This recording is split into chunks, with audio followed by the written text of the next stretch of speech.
हाँ जब यहाँ बैठता हूँ वहाँ और आम जा ट्रैक्टर के पाए दिखे थे। हाँ थ्रेशर नहीं।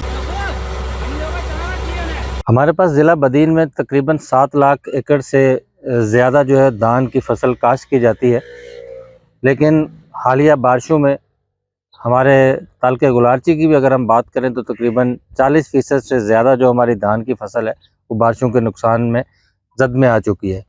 और अभी जब फसल उतरने का टाइम आया है तो राइस मिलर्स हैं और जो यहाँ की लोकल इंतज़ामिया है उनकी मिली भगत से एकदम से रेट उन्होंने उसका डाउन कर दिया, यानी रेट वो 2200 से 2300 पे हमसे ख़रीदारी कर रहे हैं। हालांकि जब ये रेट ऑफ सीज़न था तो यही रेट 3000 से 3500 तक वो ख़रीदारी कर रहे थे। तो अगर यही सिलसिला इनका जारी रहा तो ये ज़मींदार जो है वो बहुत बड़े नुकसान की तरफ जा रहा है। जो ऑलरेडी ज़मींदार पिसा हुआ है इतनी महंगाई में, वो और मज़ीद पिसता चला जाएगा। कि इस साल एक तो हाइब्रिड जो बीज है उसकी एवरेज औसतन बहुत कम आई है, और एक ऊपर से रेट भी नहीं है, एवरेज भी नहीं है, और हालिया बरसातों की वजह से जो धान की फसल है उसको बहुत बड़ा नुकसान हुआ है। शुरू में जब ये फसल लगी थी तो इसका पानी कम था, उसके बाद बरसातें ज़्यादा हो गई, अभी एवरेज नहीं आ रही है, उसके बाद रेट नहीं है। मिल मालकान और एक्सपोर्टरों ने मिली भगत करके इस चावल के जो फसल है उसका रेट बहुत कम कर दिया है। पिछली साल 3500 रुपये में जा रहा था, वही चावल अभी 2200 रुपये में मन जा रहा है।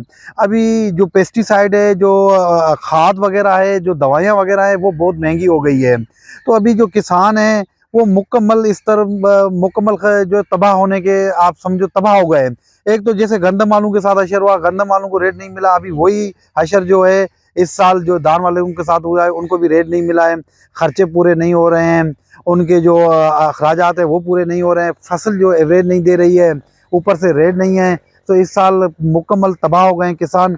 और हम आपकी तवज्जो से हुकूमत सिंध और फेडरल गवर्नमेंट से ये मुतालबा करते हैं, लिहाजा गंदम और गन्ने की तरह जो है चावल की फसल का भी रेट मुकर्रर किया जाए और पास्को को हिदायत दी जाए, उनको पाबंद किया जाए कि हर तहसील और डिस्ट्रिक्ट सतह पे इनके सेंटर खोले जाएं जो डायरेक्टली गवर्नमेंट किसानों से ख़रीदारी करे। मिल मालकान और एक्सपोर्टर के रह मुकर्रम पे किसान को नहीं छोड़ा जाए।